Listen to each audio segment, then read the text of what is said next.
The war came without warning. One moment, the sky above the outpost colony of Varix was quiet. The next, it was fire. Explosions tore through the domes.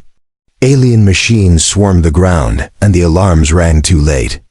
Among the chaos, a young, feline girl named Rin crawled through the rubble, her fur matted with dust and her breathing sharp. Her species, slim, fast, sharp-eyed, were not built for war.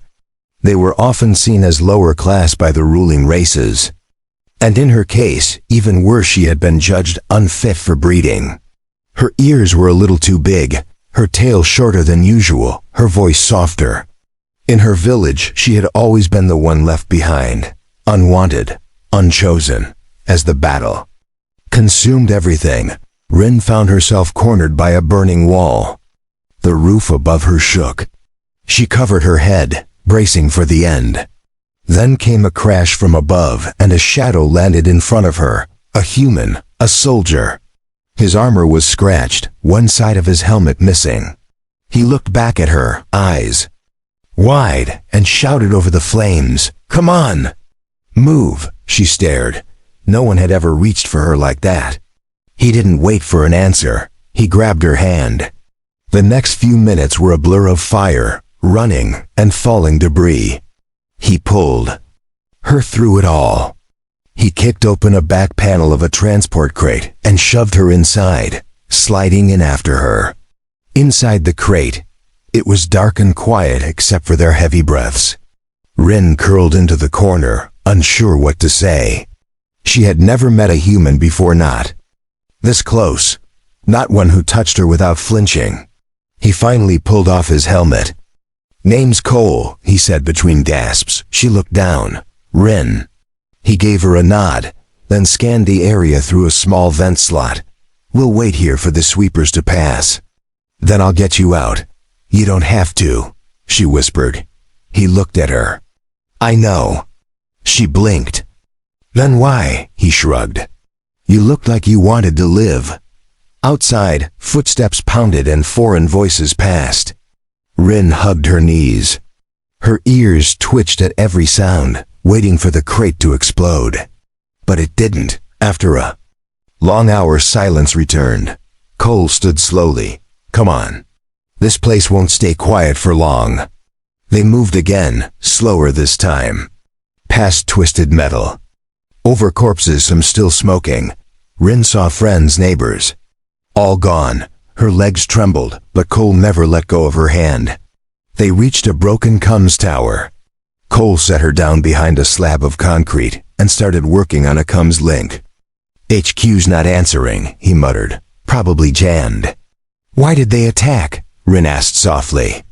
"Same reason they always do," he said. "Resources, territory, power. Doesn't matter to them who lives here.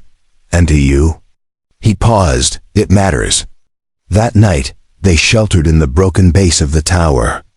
Rin sat close to the heat pack he lit. Her eyes kept drifting to him. He had scars on his arms, but his voice had been gentle. He treated her like she belonged, like she mattered. Like she wasn't broken. She wrapped her tail around her knees and stared at him. "You don't think I'm useless?" He frowned. "Why would I?" She looked away. "Back home, they said I wasn't right, that I wasn't meant to pass on genes, that I had nothing to offer." "That's the biggest lie I've ever heard," Cole said without hesitation. She glanced up. "You survived a battlefield," he said. "You ran through fire. You didn't give up. That's more than most could do." His voice wasn't full of pity. It was firm, real. Rin blinked quickly and looked at the stars through the broken ceiling. For the first time, they didn't feel so far away. Cole shifted closer, resting his shoulder against the wall. "We'll find a way out of here. Together." She nodded, barely above a whisper. "Together." And so the unexpected war had brought two souls together, one who thought she had no worth, and one who saw her clearly for the first time. And in that broken night, something new had begun, something fragile but powerful, something human. Something more. The next morning, The sky above the colony was gray. Smoke still floated in the air. Distant crashes and sharp blasts echoed through the dead city. But inside the half-collapsed tower, there was silence. Rin opened her eyes slowly. For a moment, she didn't remember where she was. Then she saw Cole, sitting at the edge of the rubble, scanning the area with tired eyes. His rifle rested across his knees, but his expression was calm. She sat up slowly. "Did you sleep?" He shook his head. "Didn't need to. I kept watch." Rin's ears tilted back. "You didn't have to do that." Cole looked at her. "You're alive because of someone watching your back. That's enough reason for me." She stared at him for a few seconds longer, then looked away, hiding, the small smile forming on her face. No one had ever said anything like that to her. At home, even her own people avoided her. She had always been the girl who wasn't chosen, the one left out of mating seasons, who watched others find partners while she stayed in the shadows. They walked together through the broken streets. Cole moved carefully, always watching the sky. Rin followed close behind, her bare feet light on the debris. She noticed the way he gently cleared paths for her, the way he helped her climb without making her feel weak. He never looked at her with pity, only with quiet respect. They reached an old supply station that hadn't been hit by the blasts. Inside, it was dusty but mostly untouched. Cole pulled open storage crates while Rin found clean cloth and wrapped her feet. "You ever handled a weapon before?" he asked, offering her a small energy pistol. She hesitated. "No, they never trained me. Why not?" She shrugged. "Only strong ones got trained. Only the ones who were chosen. I wasn't one of them." Cole shook his head. "They were wrong." She took the pistol carefully. Feeling its weight, her fingers trembled. "You don't have to be perfect," he said. "You just have to protect yourself. And maybe me." Her ears twitched. "You trust me?" "I wouldn't be handing you a weapon if I didn't." They camped again that night in an old hovercraft garage. The stars above were brighter now, the air clearer. As they sat near the soft glow of the heater core, Rin watched Cole remove part of his armor and stretch his sore arms. "Do humans choose mates by strength?" she asked suddenly. He looked up, surprised by the question. "Some do, some don't. Depends on the person." "What about you?" He tilted his head. I look at who someone is, not what others say about them." Her eyes dropped. "So many said I'm not good enough, that I'm not useful." Cole leaned forward, elbows on his knees. "Do you believe them?" "I did," she whispered. "Until now." They sat in silence. A soft wind blew through the cracks in the wall. Cole glanced at her, and for the first time, he saw not a scared refuge, but someone strong, someone trying, someone who had survived and was still standing. "You're more than they ever saw," he said softly. "You've got fire inside you, Rin, and someone is going to see that one day." She turned her head slightly, meeting his eyes. "I think someone already has." The words hung between them. No one moved. Then Cole smiled, just a little, enough to warm the cold inside her chest. Rin looked down, feeling heat rush into her cheeks. It was a strange feeling, a soft one. Something she thought she'd never feel. For the first time she didn't feel invisible. For the first time she felt seen. Desired, not as a tool or a body but as herself. That night, as she lay close to him in the corner of the garage, listening to his steady breathing, she whispered a quiet promise into the dark. "I won't go back to being nothing." And in her heart, something fierce awakened. The third day brought stronger winds. Dust blew through the ruins like whispers of the dead. The buildings groaned under their own weight, and every step echoed louder than it should have. Rin stayed close to Cole as they moved between broken walls and fallen towers. Her small steps matched his long strides now. She didn't stumble anymore. They found an old security post and used its terminal to check for any working beacons. Cole's fingers flew across the controls, eyes sharp. Rin stood beside him, watching his every move. "There's a signal," he said at last. "It's weak, but it's coming from the east. Could be a rescue point." Rin's ears lifted slightly. "Are we going?" "Yeah, we'll leave before sunset. But it's across open ground, no cover." Rin nodded. "I'll be fast." Cole looked at her. "You've already proven that." They left just as the light turned orange. The land ahead was flat and empty, old roadways covered in cracks and weeds. Every sound felt louder. Every shadow looked like a threat. But they didn't stop. As they ran between wrecked vehicles, a drone passed overhead. Cole grabbed Rin and pulled her down behind a steel crate. She held her breath, heart pounding in her chest. The whir of the drone faded, and they moved again. Halfway through the run, something exploded nearby. Rin fell to the ground, her ears ringing. Cole turned and ran back to her, kneeling beside her. "I'm fine," she said quickly. "Go. I'm not leaving you." He lifted her up with one arm and moved them into the wreckage of a broken transport truck. They waited again in silence, breath heavy, eyes wide. Rin's hand clutched his jacket tightly. She didn't realize she was shaking until he placed his hand gently over hers. "You're okay," he said. "You did good." "I thought I messed up." "You didn't. You moved when you had to. That's all anyone can do." She looked into his eyes. There was no anger there. Only concern, respect, and something else, something deeper. "I don't want to be weak," she whispered. "You're not," he said. "You never were." Asterisk. They stayed in the truck until the sky darkened. Then they walked the rest of the way under cover of night. The signal beacon glowed faintly on the horizon, a silver shimmer in the blackness. When they reached it, Rin placed her hand on the metal. Pull, feeling the hum. Cole activated the device and sat down on the nearby stone. Exhaling slowly, they had made it. Rin sat beside him, staring at the stars above. "What happens now?" "We wait for pickup. Could take hours. Maybe longer." Rin rested her arms on her knees. "Will they take me back to my people?" "Do you want that?" She shook her head. "No, there's nothing for me there." Cole looked at her for a long moment. "Then don't go back." She turned to him. "Where would I go?"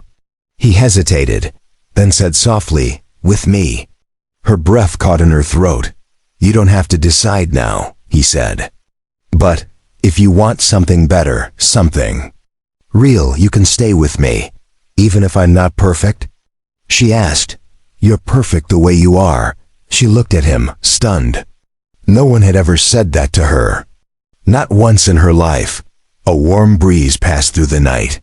The stars above blinked gently. The silence stretched between them.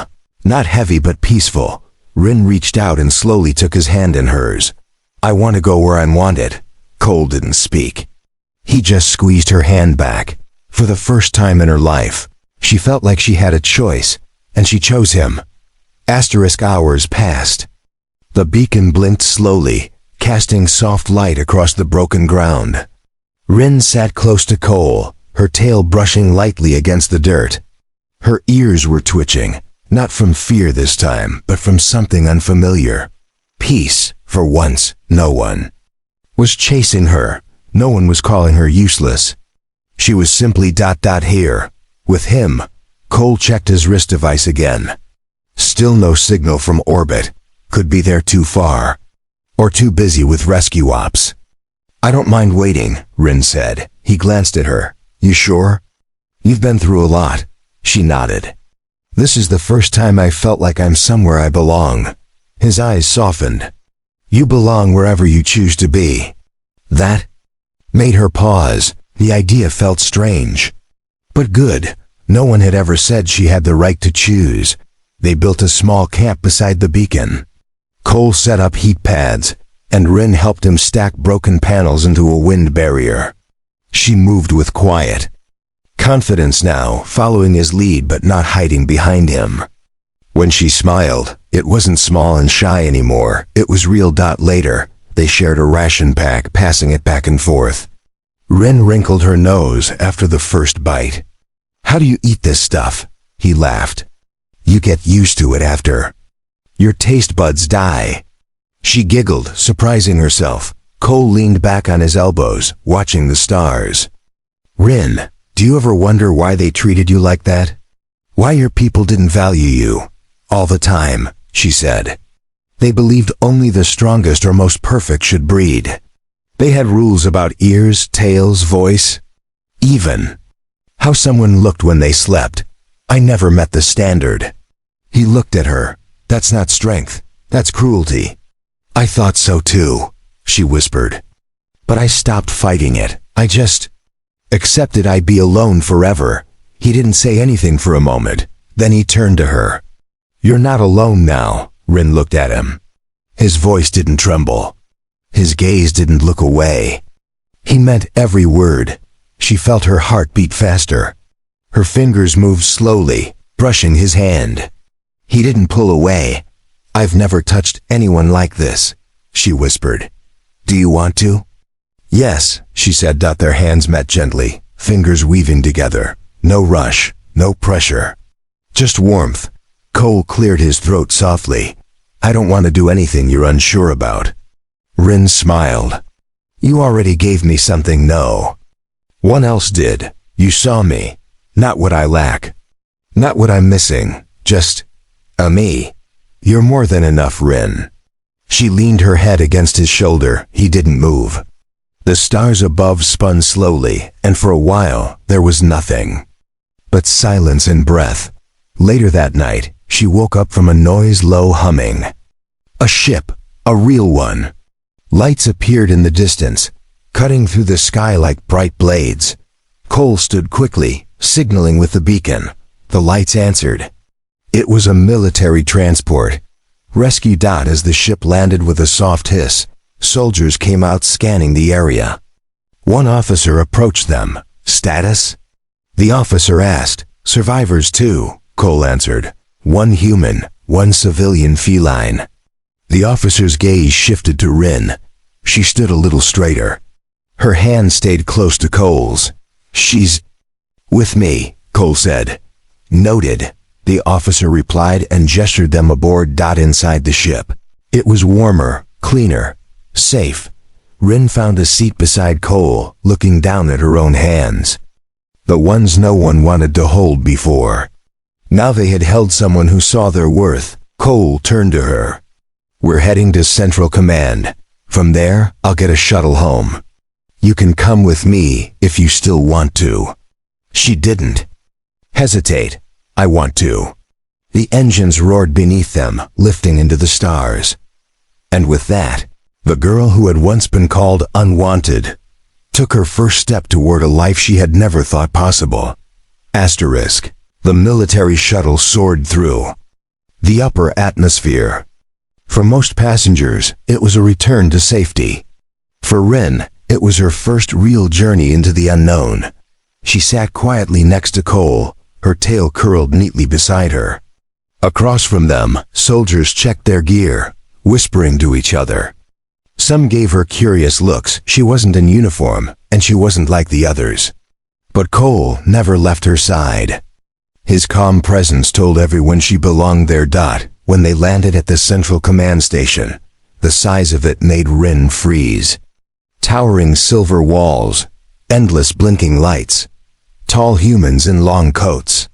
Her ears twitched from the noise, but she stayed close to Cole. A young officer came over with a tablet. "Survivor status logged. Non-human civilian must be scanned and cleared before entering civilian areas." Cole crossed his arms. "She's with me. She's not a threat." "It's routine," the officer said. Rin looked up at Cole and gave a small nod. "It's okay. I'll do it." The scan was fast, but the machine beeped oddly near the end. The officer frowned. Slight genetic markers not registered in standard databases." "She's not a soldier," Cole said quickly. "She's from an outer farming colony." I didn't say it was bad, the officer replied. Actually, her DNA shows resilience, unusual traits, nothing dangerous. But interesting, Rin tilted her head. Interesting how? Some species see these kinds of markers as weak. But from a genetic view, they might be rare advantages. Cole smiled faintly. Told you they were wrong about you. Rin lowered her eyes, feeling the strange warmth in her chest. All her life she had been told she was broken. Now someone called her rare, valuable. It felt strange, but good. They were assigned quarters in a quiet corner of the station. Cole opened the door to a small room with 2 beds, clean sheets, and a soft hum from the air system. It's temporary, he said. We'll only be here until I'm cleared to leave. Rin walked inside slowly, touching the edge of the bed. She turned and faced him. Where is your home? A place called Eden District. It's green, quiet, far from war. It sounds peaceful. You'd like it. No one there would look at you the way your people did. She gave a small laugh. What if they do? They won't, he said firmly. Because they'll see who you are.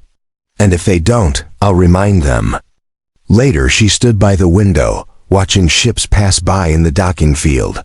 Cole came to stand beside her. She didn't speak for a while.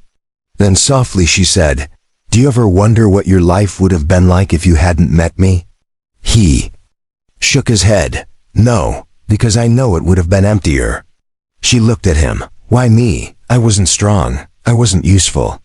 You were real, he said. You didn't pretend to be something you're not. You survived when others gave up, and you never once made me feel alone. That matters more than you think. Rin blinked, trying to hold back the wetness in her eyes. They used to say I didn't have what it takes to raise a family, that no one would choose me, that I had no right to continue my line. Cole took her hand gently. Then let's prove them wrong. She stared at his hand in hers. Her fingers tightened slightly. You're serious? She whispered. I've never been more serious in my life. The room fell quiet. Outside, the stars moved slowly. Inside, something quiet and strong was growing, something neither of them had planned. She leaned her head against his shoulder. I don't want to be left behind again, she said. You won't be, he promised. Not as long as I'm breathing. And as the station lights dimmed for the night, Rin finally allowed herself to believe it. Maybe she wasn't just wanted. Maybe she was finally home. The transport to Eden District launched the next day. Cole and Rin sat side by side as the shuttle broke atmosphere and flew toward the green planet below. Through the window, Rin saw something she'd never seen before: wide forests, lakes shining like silver under sunlight, open skies without smoke or fire. It didn't look like a world touched by war. Is it really this peaceful? She asked, eyes wide. Most of the time, Cole said with a smile. It's not perfect, but no one here will treat you like you're less. She held on to those words. Even now, a small part of her still doubted, because so many years of rejection were hard to forget.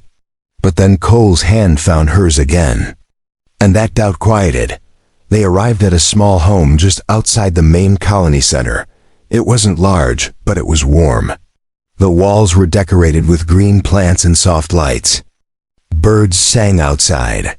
There were 2 chairs, a bed, and a kitchen space. It felt alive. Rin wandered slowly through the house. She touched the wood railing near the window. She looked at the cozy bedding. Everything here was soft, safe. Hers. Cole placed a small bag down and looked at her. You okay? She turned to him. This doesn't feel real. It is, he said. All of it. That night, Rin sat outside on the porch watching the stars. The same stars that once looked so far away now felt closer, almost like they were hers too. Cole came out with 2 mugs. It's called chamois root tea. Bit sweet, but helps you sleep. She took the mug and sipped carefully. Her ears twitched. This is ... good. They sat in silence. Crickets chirped in the grass nearby. "Back on my colony," she said slowly. "They always said I'd die alone. That even if I survived war, I'd never find love." Cole turned to her. "They were wrong." "I know," she whispered. "But it still hurts to remember." He gently rested his hand on her back. "Pain fades, Rin. It never disappears, but it gets quieter. Especially when you have someone to fight it with." She leaned into him. "I don't want to just survive anymore. I want to live. To grow. To be more." "You already are," he said. "You always were." Weeks passed. Rin began to build a new life. She helped in the colony's small wildlife shelter, using her gentle hands to calm frightened animals. She made friends slow but real. Some still stared at first, but when they saw her beside Cole, saw how she carried herself now with quiet strength, they softened. She smiled more now. Laughed more. Cole supported her in every step, never rushing her, always standing nearby when she needed him. They worked together, cooked together, even planted a garden behind the house. One evening, she brought home a rescued young animal with soft fur and big ears. "It reminded me of myself," she said with a grin. Cole knelt and rubbed the creature's head. "Then it's lucky." That night, as they sat under the stars again, Rin turned to him. Her voice shook, but not from fear. "I used to think love meant being chosen because of your genes. Your body, your strength." He listened quietly. "Now I know. Real love is choosing someone even when you don't have to. And you chose me." He looked at her gently. "Every single day." She placed her hand on his chest, over his heart. "Then I choose you back." And in that quiet moment, under a peaceful sky, the unwanted girl who once hid in the shadows took her place beside the man who gave her a new name, a new life, and something she never believed she deserved. Love. Her past didn't define her anymore. She wasn't broken. She wasn't forgotten. She was Rin. And she was finally free.